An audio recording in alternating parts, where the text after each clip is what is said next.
Hi folks, I'm Dave Gallus. This is We the People, and we're back here again. Today's going to be an interesting show. We have a Democrat and a Republican. And although I'm running for New Mexico State Senate, this is no endorsement by my guest, Arturo Uribe, who is a community organizer. He's not endorsing my candidacy, no problem. Arturo, welcome aboard. Thank you. We met the other day at, we re-met the other day. We were at the Plaza, I believe it was last Thursday. Yes, sir. And could you tell me about what that was about?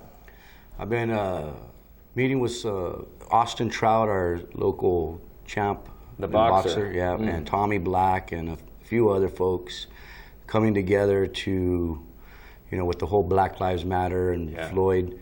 I saw them at the Brannigan Library and reached out to them afterwards and wanted to, see if they would work with us and help us in our rural areas by lending their voice and celebrity so that, we can educate people on the candidates and on voter education. I did hear about that. When I heard it might be Black Lives Matter, I thought, oh man, I don't know how this is going to go. So I was a little wary going in, but it's all about educating the people that can vote, that maybe aren't registered, because you mentioned to me the other day, it's like the people don't, or the big politicians don't take us serious in southern New Mexico because we don't vote. And that, our voice, folks, that is our vote. And if you don't vote, there's no sense in complaining, because we're, that is the biggest power that we have. So I really appreciated you inviting me to that, and it was a nice experience. I didn't expect to be welcomed like I was, me being a Republican, thinking this is a Democratic-run organization or the, getting the vote out. But it was very pleasant. You allowed me to speak. I enjoyed myself. I had a real good response from the people in the audience, and I hope we continue to do that. So when we sat down yesterday and talked a little bit, it was like two friends having a conversation. We were over at, I keep wanting to say Jack's. Is it Jack's? No, it's Dick's Cafe. Dick's Cafe, okay. Nice little place, folks, Dick's Cafe. And so in continuing that, we're going to have two friends having a beer. Now, I'm a Philadelphia boy, so I like Yingling Lager, but you can't get Yingling Lager out here. Closest I can come is Dos Equis. So, toast to you, Uribe. Salud. Okay. Gracias. And I really, my beer of preference is Bud Light. Okay. But if you're buying, Dos Equis is all right. Fair enough. Good deal. So, I kind of think we're not far apart on what we really want for New Mexico, and it's really to be heard. I know I go to these city council and county commission meetings, and we'll have a room packed with people that have a voice that want to say something, and it's almost as if the politicians do exactly the opposite. They send information to Santa Fe saying that this is what the people of Las Cruces want, but it certainly wasn't what the people represented in that room. So, I believe you've been there often. I've been there. A lot of people speak up. So, but again, the most important thing is to get people out to vote. Now, you have a lot of history, or a lot of history in Las Cruces, Doñana County. You put me onto that book. It was Cricket of the Web. Is that Cricket in the Web. Cricket in the Web. Cricket Kugler. Yeah. So I started reading that. Very interesting story. Yeah. And it seemed like that's about the time when the politics changed from Democrat, then the scandal of Cricket Kugler, then it went Republican for a short time. Yeah. So it's like, wow, there was a lot of stuff going on. Yes. But to get back to the reason that we're doing the show today, and it's about trying to get people involved in the voting, get people involved in city council, county commission, state race. I'm running for the state race. But again, this is not an endorsement by Arturo for my candidacy. It's just two friends talking. So, but I also believe that we can reach across the aisle and talk. Yeah. So, I sat down with other politicians. Greg Smith I sat down with when he was running in the city race for mayor. And I like Greg, but we do have difference of opinion. So I know the one point we don't agree on is our president. Mm-hmm. So tell me what you feel about the presidency. I prefer to, when you invited me here, I wanted to keep it local. Okay. And, I'd work nonpartisan. Okay. and I don't really want to lend my voice to any kind of Fair opinion. Enough. Okay, But, fair enough. No problem. Okay. Sure. No problem at all. Okay. So tell me what you see in the local races coming up. What I see is that, it's been a challenge, and it's been, with this pandemic, a tremendous it's different. So in the way people are campaigning and our experience in engaging with the candidates and those asking for our votes, we're trying to figure it out. In the past, historically, in our communities, from Sunland Park to Hatch, we've been able to bring our candidates together, and they, ask questions of them to see who and why we should vote for them. Okay. So we do it in the primary and then in the general, and we've done it for the candidates, whether they're running for a school board up until the Congress. Okay. So, but what we saw this last in the primary was, a really low voter turnout, especially in our rural areas. So we really want to not let that go. We want people to go out and vote. Sure. So, part of what we were doing with these community forums, so that people could come out and people from the community could speak. We give people 2 minutes. They can speak about what they feel or how they, what the issues are. And on this last one, we had the candidates, yourself and others. Yep. And so they got 2 minutes to speak. What we're looking at doing here in the next month, September, October, is to bring the candidates in some of these races out, hopefully to our baseball fields or to a property where we can be outside. But if we can get the baseball fields, we could put a candidate on first base and a candidate on third, our moderator on second. The folks can come from each dugout, come up to home base, wait there. The person goes up to the pitching mound where the mic is at. They'll all have mics, and then we can ask the questions. I like that. And so, yeah. I wonder, in the primary, I noticed that 2 people that I respected from the Democratic Party, John Arthur Smith and Mary Kay Papin, they lost their races. Yeah. Seemed like it was almost a conspiracy to get them out. That was sad for me, because they were 2 people that I feel as though I could have worked with, even though they were Democrat and I'm Republican. So, I invited them to join the Republican Party if they liked. I didn't hear anything back. Yeah. But the whole thing is trying to get along. Like, my platform is about education, and the fellow that I'm running against, and I have nothing against Bill Soules. He seems like a nice enough guy. He's got a nice smile.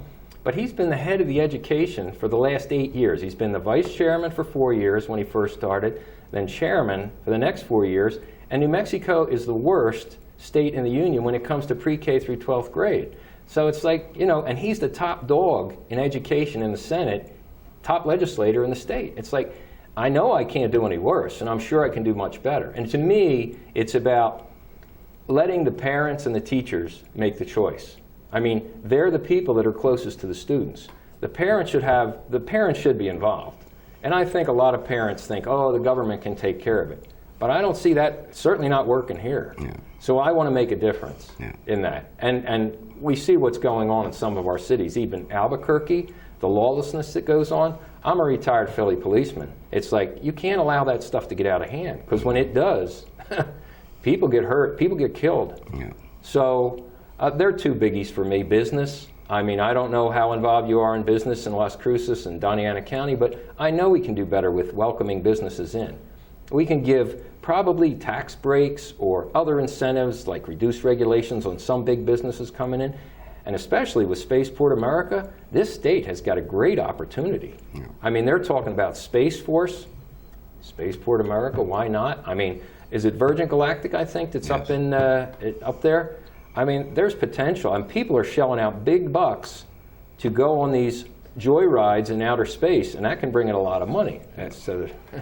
So there's a lot of potential. And family. I know the Hispanic community is very family-oriented.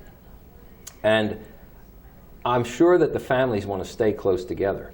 So I think if we have job opportunities for our students, once they get a good education, they're not going to have to leave the state. If we have like apprenticeships or business organizers or business people that can actually come in and talk to the high school students, let them know what's available, and maybe even give them a part-time job to get them ready when they come out of high school, because not every kid's going to be a college student. I tried it for 2 semesters here at New Mexico State a long time ago, and it just wasn't cut out for it. So I went back to Philadelphia and became a cop. Not that that was my greatest choice, but so some kids would have been better in trade school. And so I think the opportunity can be there. So I don't know what you see as how we can bring New Mexico out of this hole that we seem to be in. Yeah. So, I mean, I've been working on a lot of issues that are impacting our communities in the rural part of Doña Ana.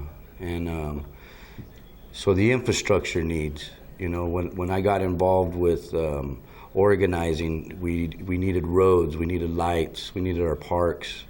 Our water systems were still local, mutual domestics. We were having issues with businesses, whether it was chemical companies or the dairy industry with nitrate and nitrate pollution and other total dissolved solvents, you know. So when I started talking with the folks and we started coming together, those were the issues that were really important to us. And so I know that those needs are still there. And I've seen in different election cycles how people who are running their agendas can sometimes overcome like you said earlier, what the people want. yeah. So we still need these infrastructure needs.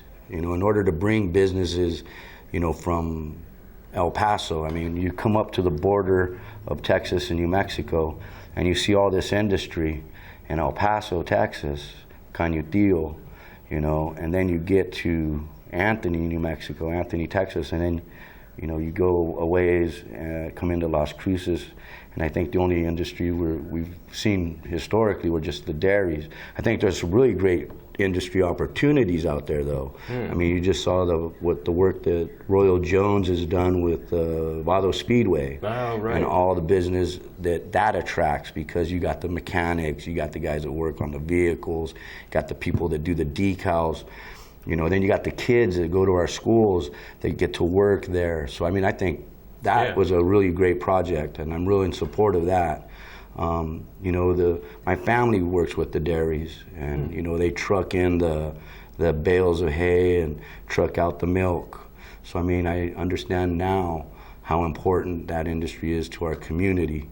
But they still have issues that when it comes to, you know, the environment and the quality of life around there, that people are concerned about. And I know that, I believe in my heart that a lot of those dairy owners they care about the community too, and are doing the best they can. Sure. But when you sit there and you know, we think of our students, and this year, I mean, when school just started, I mean, I got a son that's in high school, and I got some little girls that are in grade school and going to middle school.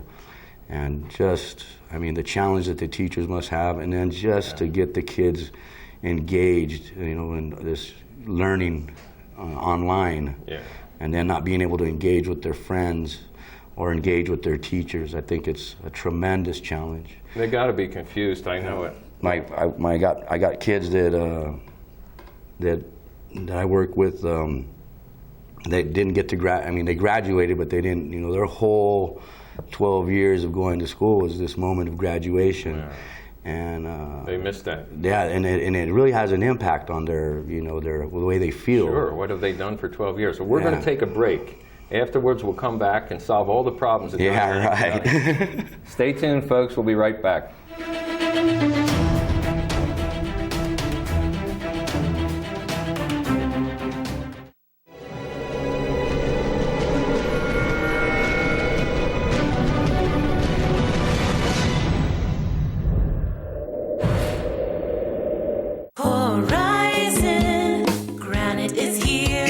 Horizon Granite is here. We'll come to you to customize your kitchen and bathroom with beautiful countertops and cabinets. Find out more at horizongranite.com. Call us at 575-650-3180. Horizon Granite is here. It's here. Make yourself a beautiful home. Hi, I'm Ray Bamberg with Here on Earth. I would like to invite you for a free hearing evaluation to our office. We've been here in southern New Mexico for 34 years helping people hear better.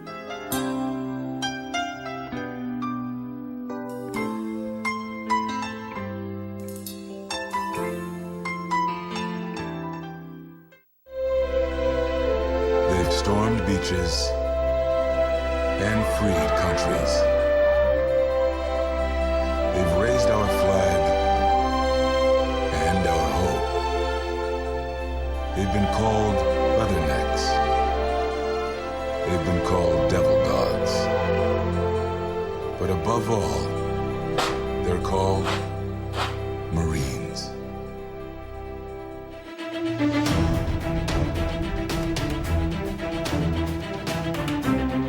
Say that.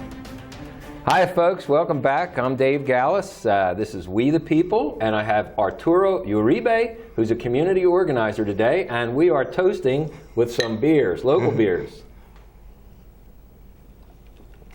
So, Arturo, we were talking about education, the craziness that's going on in our locality, our country, how we can help out with making bigger opportunities, better opportunities for our students and things like that. And let me just tell you what my belief system is as far as running for office. I've never done this before. But I figure this way, I'm going to have to take an oath of office to the U.S. Constitution and to the Mexico State Constitution. And I have to uphold that. So, but I have to represent my constituents.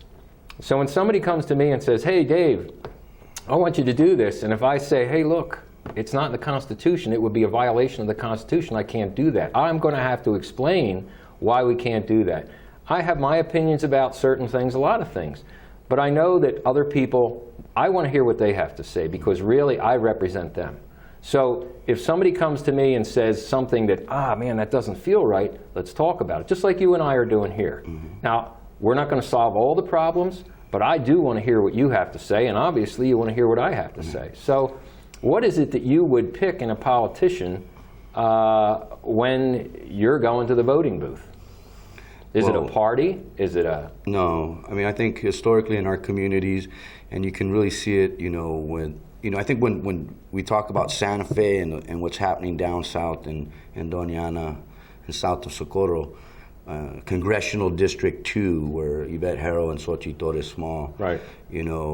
That was an incredible race. I mean, Steve Pierce has historically been our congressperson. It's a right. Republican. So a lot of people up north in Santa Fe and organizations would look at CD2 and just give it away. They wouldn't put the money down so that they can do civic engagement, voter engagement, voter outreach, because they assumed that most of the people were going to vote for a Republican, for Pierce. Okay. And I think that's the most appropriate way. Vote for Pierce. Right. Pierce was out in our communities. Pierce came, to and asked us for votes.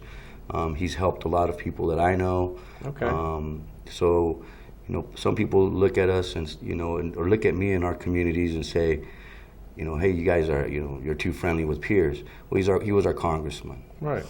So my experience with Pierce was different from my elders and their experience and how he engaged. So now we have we elected our first congresswoman, Xochitl Torres Small. Yep. And that was pretty significant. And she has also come out to our communities. Pierce and her were in Sombra de Antigua doing a candidate forum. We invited Yvette Harrow, and then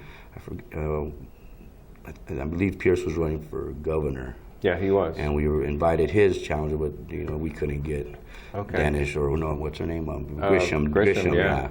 Yeah. So that's what's important to me. Is who's gonna come to our community as a candidate? Who's gonna come to our community and engage with us? All right. And then that's important. But if they've already if they're an incumbent, what have you done? So like right now, Xochitl Torres Small, yeah, she came down to our community, but what have you done? Mm-hmm. So I listen to other folks in our community, and that's what they say when we bring her name up. But what has she done? And so I think it's up to us from the community to also reach out to her, Sure. to ask her. And I personally have reached out, and she's responded. and she's doing the best she can. You know, Okay. it's her first. She's a freshman. She's just got in there. They run every 2 years, which I think is good, because then they can't relax. They got to stay engaged with the community. So I look forward, and I have invited her, and have been trying to reach out to Yvette Harrell's campaign to see if they could come down to our community and have an opportunity to take questions, you know, from us. I would think any community that asks for a politician to come speak. I mean, if any community asks me to come speak, I'm going to be there. Yeah. I mean, it doesn't have to be in my senatorial district, because when I'm in the Senate, I'm going to represent the whole of New Mexico, so I'll go anywhere. Yeah. And so we may invite you. Like I say, we're looking at certain races. One in particular, you mentioned Mary Kay Papin, Senator Mary Kay Papin. She represents our district in Mesquite. Right. And she's been there. She was in after her husband had passed, and she came in, and he was a great senator. Our elders liked him. They knew him. He was engaged with the community. And then she carried on the torch, and they did the same thing. You know, she was a Senate pro tem. But I believe, like the pandemic, folks that didn't have the opportunity to engage, the candidates didn't have the opportunity to campaign. Yeah. And I think that really hindered voter turnout.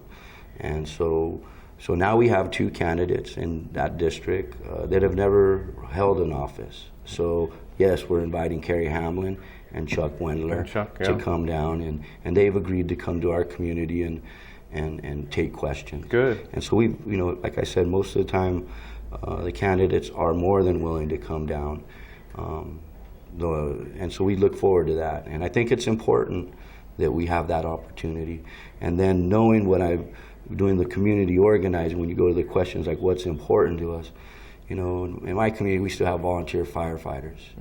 And I just don't think, you know, we should be dependent upon volunteer firefighters for the rest of our life.